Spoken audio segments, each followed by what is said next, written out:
The following podcast contains mature language and spoilers. Listener discretion is advised.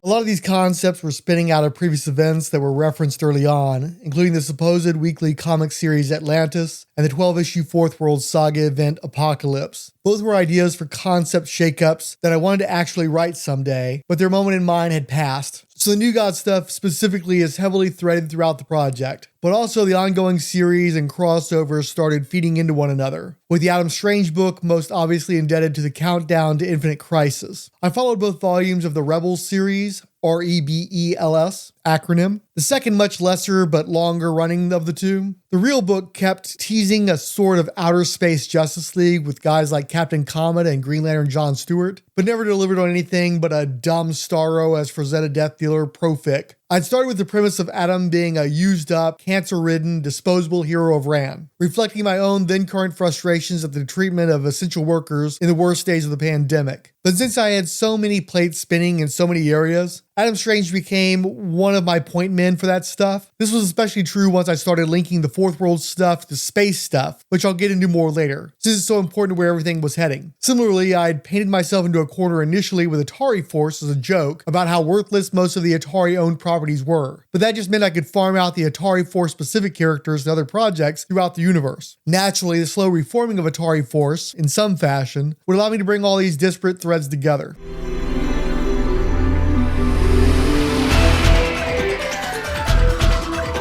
And so in particular with the Forever People, I've taken it piecemeal. I've read a Forever People story here or there, and yet one of the main aspects of the project is centered on the Beautiful Dreamer character. And so I'm coming at that character from a place of ignorance, and I'm trying to fake it as best I can to do stuff with that character. It plays into the broader Fourth World Saga and the stuff I'd want to do with that, based largely on my reading of New Gods material and this peripheral material related to the DC Comics publications, but not having a great handle on the Forever People. And of course, the project I've also spent a lot of time working with New 52 concepts because I wanted to explore that, not only because it's something very unfamiliar to me, it's one of the areas that I have the least amount of awareness of, but also because DC has intentionally moved as far away from the New 52 continuity as possible in a fairly short span of time. The New 52 experiment largely wrapped up around 2016. I got that DC Comics Encyclopedia where Rebirth had already happened and the entries were already trying to move away from that material. And because a lot of creators invested a lot of time and effort into that, and there was a fair few readers of it, at least initially, I think that there was a lot of attrition with that. But when the New 52 was launched, it had a lot of eyeballs on it. And so I think there's a number of people who have familiarity with that material, more so than I had. And because there's a sense of that period getting lost, because again, it only ran, about 5 years. And with DC actively moving away from it, with the aging fandom never having embraced in the first place, there's a real possibility that that's going to be very much like that 70s period in DC Comics where they put out a bunch of stuff that didn't have a lot of traction, didn't have a lot of impact on the greater continuity, and basically falls down the memory hole. And frankly, as an old school fanboy, there's a lot of that 70s material that I've yet to go back and explore. And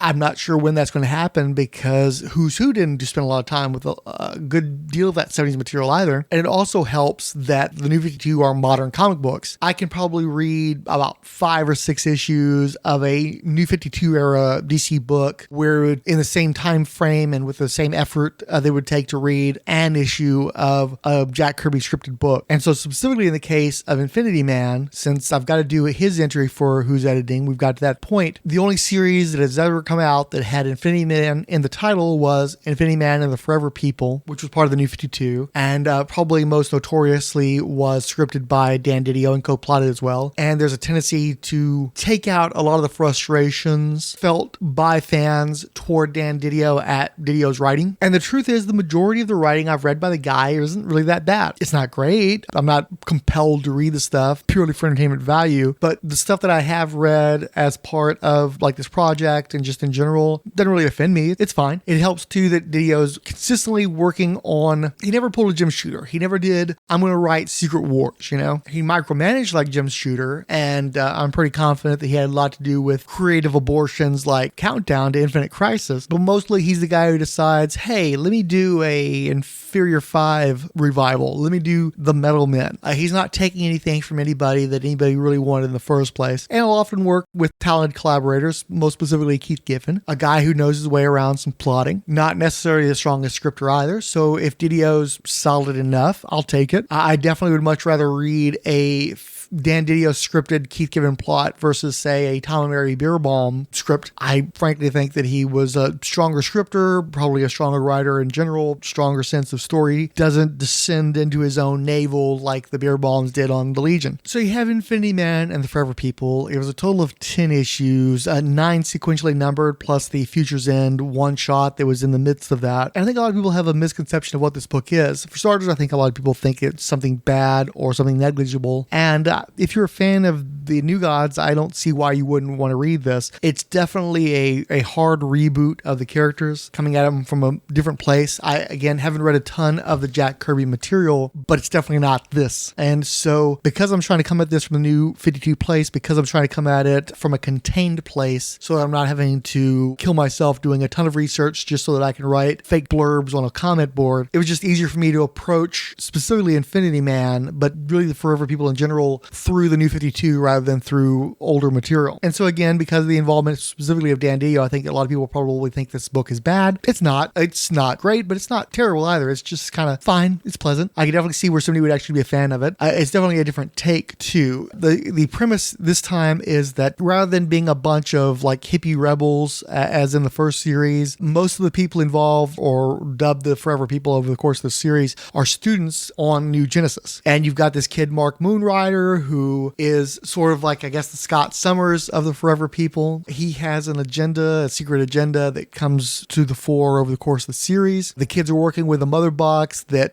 is not fully functional, and so a lot of the misadventures come about because this mother box isn't working like it's supposed to. One of the major characters, probably the lead character, I would argue, is Beautiful Dreamer. It's not the reason why I gave her own book in this project, but it didn't hurt either. She's played as sort of the crazy. She's like the Ali Sheedy character in The Breakfast Club, where she's the weirdo that people are just barely tolerating, but she's also the key character because she's the one who has the anti-life equation within her, which is the same thing that happened in the first series. Now, in the first series, she is introduced essentially as a MacGuffin rather than as a character. She's the being that has the anti-life equation in her, and so Darkseid wants her, and so her buddies, the Forever People, are getting together to try to save her from Darkseid, and that's what precipitates the creation of the Infinity Man. I'm definitely going to show my age here. My frame of reference for the concept of an Infinity Man: Battle of the Planets, Voltron, most especially Cyforce, the New Universe title. The premise is you've got these kids who don't necessarily have extraordinary powers relative to being new gods, but when they all get together, they're able to create this new entity or manifest this new entity who is extremely powerful and kicks a bunch of butt. So whether it's like that Phoenix ship thing that the Battle of the Planets Gatchaman guys created that would beat up the Zords or whatever they were called back in the 70s, whether we're talking about the Voltron Alliance all forming into the actual Voltron mech and then slicing the big monsters in half with his giant sword, it's the same basic principle. And whether or not the Infinity Man was a pre-existing thing or a thing that they created, I think depends on which continuity you're going for. And one thing they do set up in this series, and I'm not sure if that's consistent with the Jack Kirby series, is that they are able to manifest Infinity Man with less than the full group, but apparently the character takes a hit to his power levels. He goes from Infinity Man to a finite man, depending on how many people are manifesting him.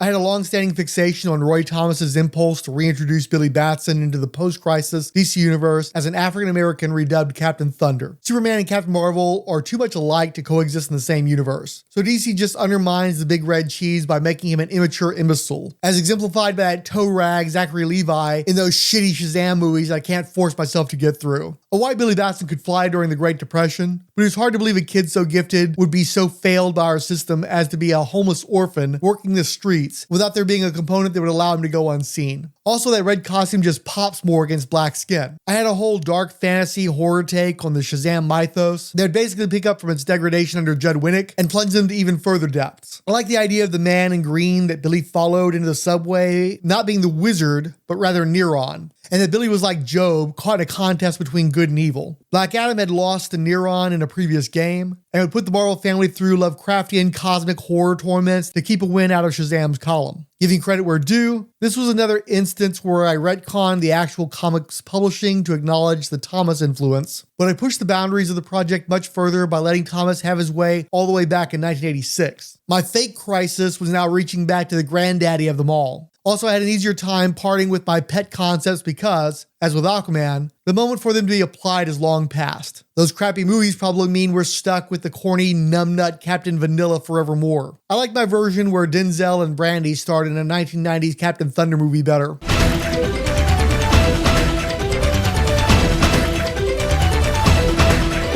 Another one was Rockin', a 2006 miniseries by Danger Girl co-creator Andy Hartnell and Nick Bradshaw, who at that time was still a bit of a J. Scott Campbell knockoff before he became a full-on Art Adams clone. I'm not entirely sure where the Rockin' name derives from. Typical barbarian story about a guy named Arnis who gets married. Wife appears to be killed by a barbarian warlord guy named Lord Volmax. He's a slave. He builds himself up through hard labor. Eventually manages to get some powers where he allows himself to turn into like a rocky being. He gets a hold of a fire and ice sword. He teams up with a Valkyrie. They all go and they kill the bad guy. His wife turns out to be alive, but she sacrifices her life to save her husband, and also reveals at the end that they had an infant son that's out in the world somewhere. And so the miniseries ends with Home Dude and Valkyrie going out looking for the infant son. The miniseries was never continued upon.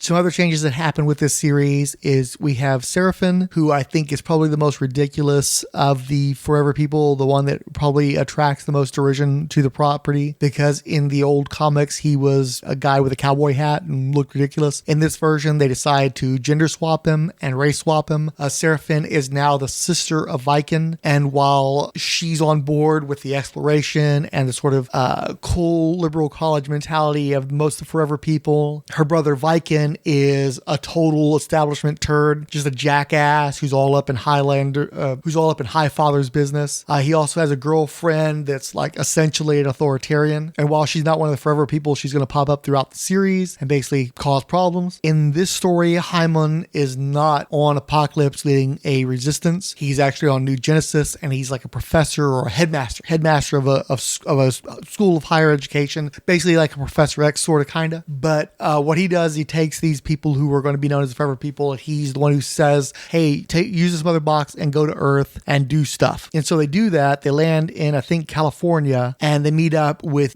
Big Bear. In this version, I'm not sure if this is true of the Kirby version, the character is an Apocalypsean, but he pretends to be from New Genesis and comes off as like kind of the cool, laid-back teacher of the group. He's the oldest of the group. And again, my recollection was that in the old Kirby comics, Big Bear was a contemporary as opposed to a mentor figure. So what Big Bear is doing on Earth is he's doing stuff like terraforming in the Sudan, trying to create crops that are going to help Earth with its issues with starvation and the like. And unfortunately, these experiments involving alien seeds and such are what create Mantis in this continuity. And so one of the first major acts of the Infinity people, the Forever people, is that they've got to put down all these parademons or bugs. It doesn't make a ton of sense because it's pretty clear to me that these are some variation on parademons, but they're also supposed to have been created by I think they're supposed to be humans, and they're created by exposure to these alien seeds and stuff. But in context, it works okay. You also have this thing where they give Big Bear a problem similar to Orion's, where he's secretly an Apocalypsean, and so in combat he'll start to,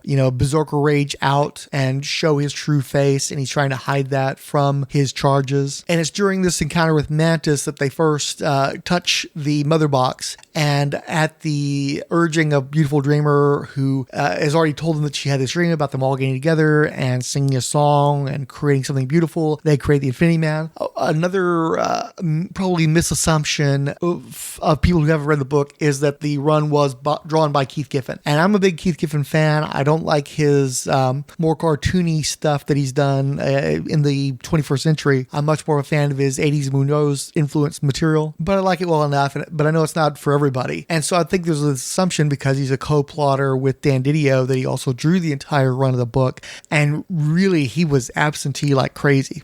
He isn't even the artist on the second issue of the book. That's Tom Grummett, inked by Scott Hanna, and if that sounds like a good combination, you're damn right it is. Issue number 2 of this book looks fantastic. It's some of Tom Grummett's best modern work, I would say.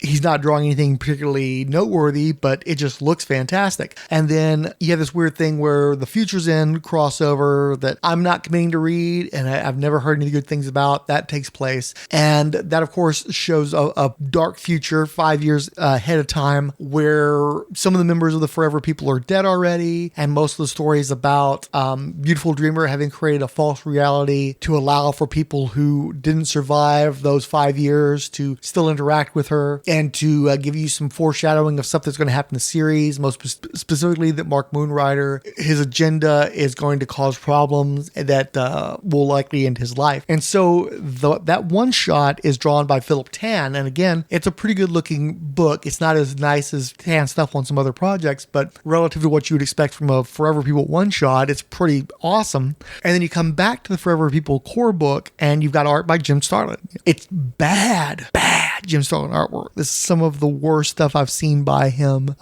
but it's still Jim Starlin, and if you're somebody like me who is predisposed toward liking that material, it's still bad, but you're probably going to forgive it because you're a Jim Starlin fan like me. The story isn't much to speak of either. It's basically in the Forever People fighting Mantis. You also got some allusions to how the anti-life equation is apparently going to motivate Beautiful Dreamer into doing so-and-so, such and such, and how it's going to bring her into contact with people that she didn't want to have contact with, who are going to, screw her over, essentially. And there's also the revelation that Hyman is not such a great guy either, and that he had intentionally tried to either off or sideline the Forever People to prevent Infinity Man from being manifested, and the fates were against him. Keith Giffen comes back for the 4th issue. You got a Howard Porter cover, which gives you some false hopes. Then you have Giffen artwork. I like Giffen stuff, so I was happy with it. You've got this silliness where they've got the Bat Cow in a cameo. You got a lot of allusions to Highfather being as much of an authoritarian or nearly as much as Darkseid, and not being somebody that you would want to have around. I've, of course, taken a jaundiced view of Highfather over the course of this project as well. I don't recall if it was influenced at all by the New 52 take. I just think naturally you've got this paternalistic figure, and you've got a story where it's two paternalistic figures. Being the modern man, my natural assumption is to question whether or not this dude's motivations are truly beneficial to society. They also make a big deal about there being an ongoing conflict between New Genesis and the Green Lantern Corps. All this stuff has happened because of this conflict that is specific to the New 52.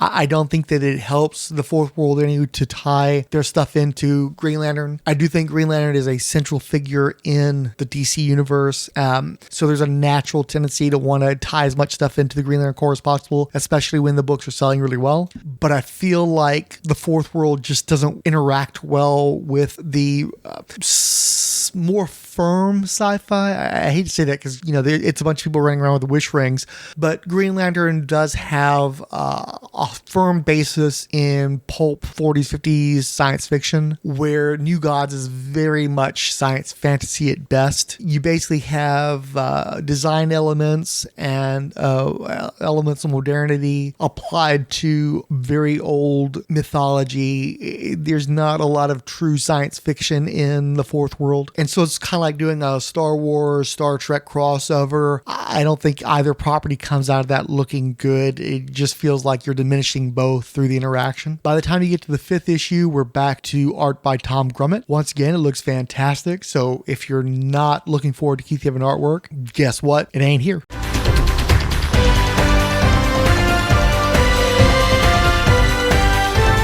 In In the early 90s, superstar artist Jim Lee, arguably at the height of his powers, teamed up with his childhood friend Brandon Choi to launch the Image comic series Wildcats. And these two Asian men proceeded to feature a team of heroes who they reportedly had created in their teens to become one of the best-selling independent comics of all time, with no readily apparent Asians among the team or their extended cast. Later in the decade, the 1990s, Jim Lee proceeded to create his last work in which he was both the creator, writer, and artist, called Divine Right, The Adventures of Max Faraday, starring a blonde-haired dude. And then in 1999, his partner Brandon Choi did a series called Sci-Tech with former New Titans editor Jonathan Peterson, drawn by Ed Bennis, starring another blonde dude who has extraordinary powers. I offer this information without judgment or further context. Make of it what you will. So Sci-Tech is this 4-issue miniseries about a Aryan reporter who develops superhuman abilities while investigating a war between, a centuries-long war, but between a group called Sci-Tech, which is made up of scientists who are always at the outer edge, bleeding edge of technology, and a group called the Naturalists, led by a woman named Mother Earth, who have supernatural abilities and are trying to stop Sci-Tech from making any further advances. I think at the end of the miniseries, it's alluded to that the reporter guy, I think his name is Lomax, was the son of Mother Earth, even though he was working with Sci-Tech, and there's really no clear righteous party. It seems like both of the groups are not so great, and weirdly, despite the fact that Ed Bennis is so well known for doing Cheesecake, way less scantily clad women than the Mostly Wanted miniseries. The story of Sci-Tech continued into the series The Patriots from the year 2000. Same writers, different artists, Michael Ryan. The series originally was called IO Undisclosed, IO being International Operations, the equivalent to S.H.I.E.L.D. from the Wildstorm universe, and it featured the adventures of Zach Donovan, Rocky Borman, and occasionally British super spy Nigel Harrington as they try to wrap up unclosed cases for the spy organization. The final issue features the group going up against the Naturalists, continuing from the quasi-cliffhanger of Sci-Tech number 4. Because of the scope of the original volume of Who's Who, I realized quickly that I need ongoing titles that could absorb some of the wilder concepts. My main vehicle for this was Crisis Across Infinite Time, the 40th anniversary celebration of Crisis on Infinite Earths, and the clearest indication that my DC universe would never be the same again. When I first started on the project, the plan was to work toward the full integration of the Wildstorm and Milestone properties into a single continuity. The very first DC crises in the 1960s was about the development of the multiverse, where there were two different versions of the Earth that were respectively the homes of the JLA and JSA. As fan pros exploited properties purchased by DC Comics from other publishers, each of them got their own Earths, like Earth S for the Shazam continuity and Earth X for the Quality Comics heroes, at least the ones not named Plastic Man. When that was deemed too confusing and not Marvel enough, they were all collapsed into one continuity during the Crisis on Infinite Earths, with a special point of radically revising the recently acquired Charlton characters. DC had bankrolled the formation of Milestone Media and crossed Dakota over with the Superman family within their first year of publishing, with further integration attempts made in the aughts and 2020s. Wildstorm had been purchased by DC in 1997, and an extremely diluted version of their properties were marginally incorporated in the New 52. My earliest, least ambitious angle was to just have DC take on their full continuity, so that Icon could arrive on DC Earth in the time of slavery, while Team 1 to Team 7 would operate in the gap years between the 1940s JSA and 10 years ago of the JLA.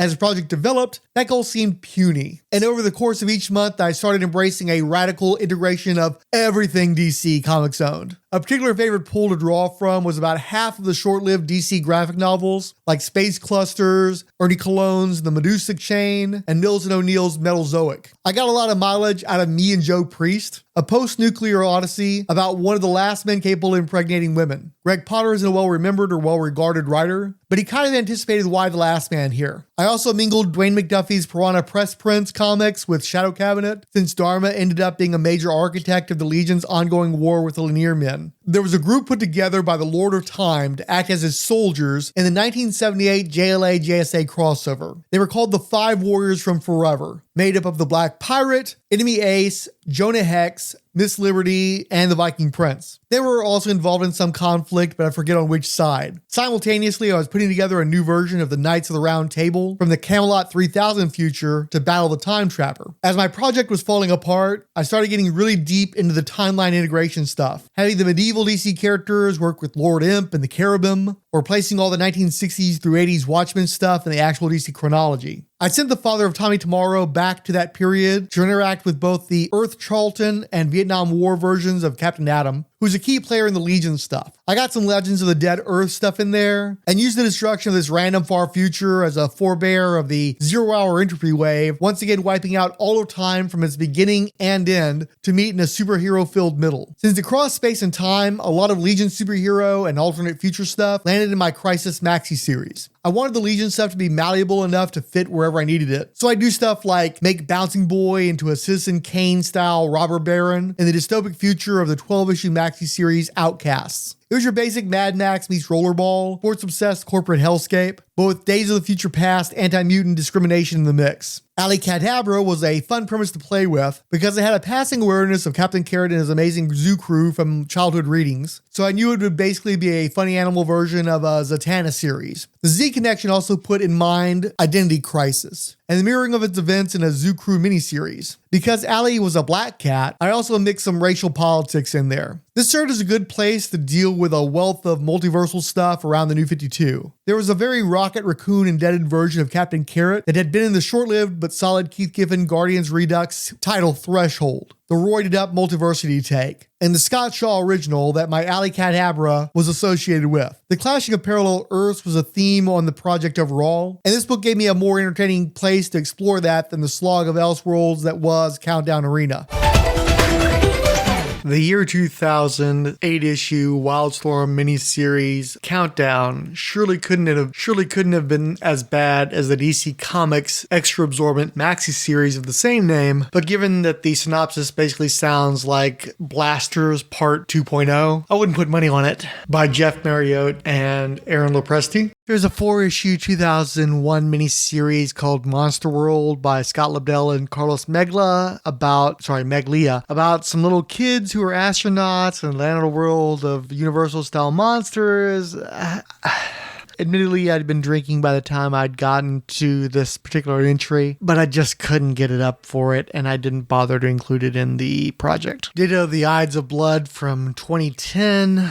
6-issue miniseries about Julius Caesar versus vampires. Blah. Just the one blah.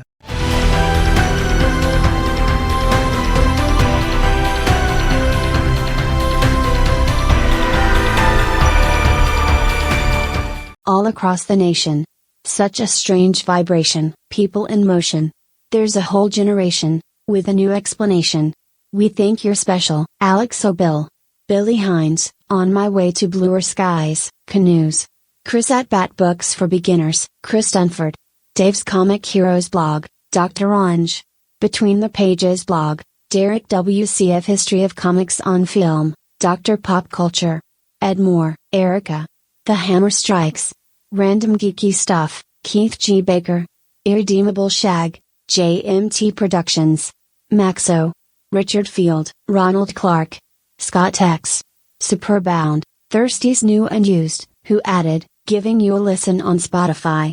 Willie Yarbrough, and Yvonne Gravina. The preceding program is a non-profit fan production. Any copyrighted materials contained therein are believed borrowed under fair use with no copyright infringement intended. Please feel free to leave comments at Rolled Spine's Productions WordPress blog. You can also send us Twitter comments through the Rolled Spine Podcast's Twitter. Thank you for listening.